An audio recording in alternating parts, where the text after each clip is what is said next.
우리 고용의 약한 고리의 하나가 청년 고용이라는 점이 안타까운 상황입니다. 그만큼 청년 고용에 대한 각별한 정책적 관심과 대책이 중요하다고 할 것입니다.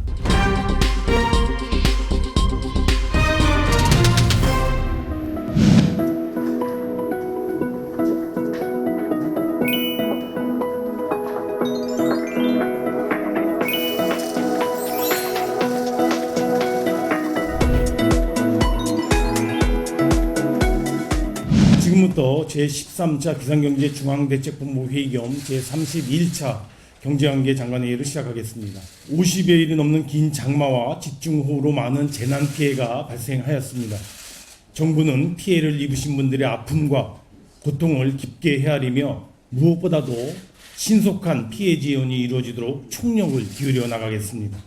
특히 최대한 빠른 속도로 관련 재난구호 및 응급복구와 항구복구가 이루어지도록 사용 가능한 모든 지원을 총동원하여 신속하게 지원해 나갈 방침입니다.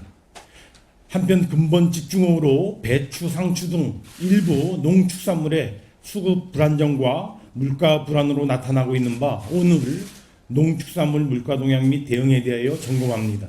정부는 농림부를 중심으로 농산물 수급 안정 비상 TF를 구성, 주요 채소류에 대한 생육 및 수급 상황, 산지 동향, 가격 동향 등을 일일 점검하며 긴급하게 대응해 나가도록 하겠습니다.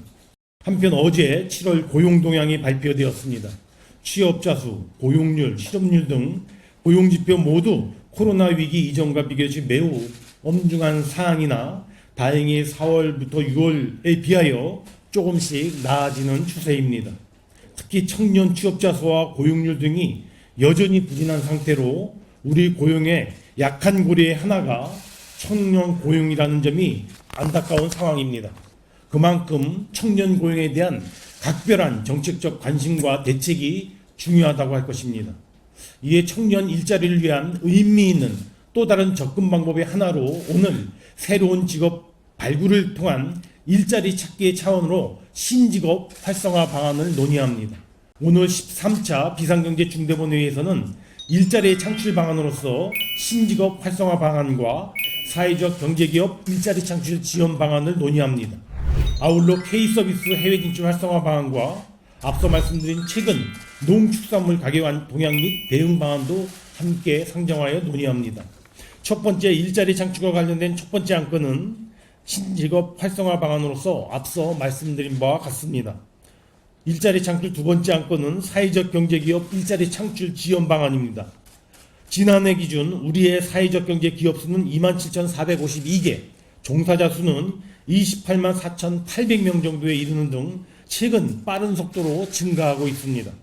그러나 사회적 경제 기업의 잠재력과 일자리 창출 여력에도 불구하고 EU 등 선진국에 비하여 우리의 사회적 경제 기업의 역할은 상당히 제한적인 상황입니다.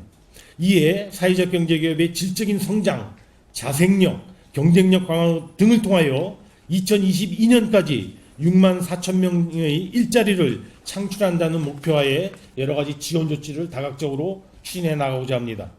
마지막으로 세 번째 안건은 K서비스 해외 진출 활성화 방안입니다.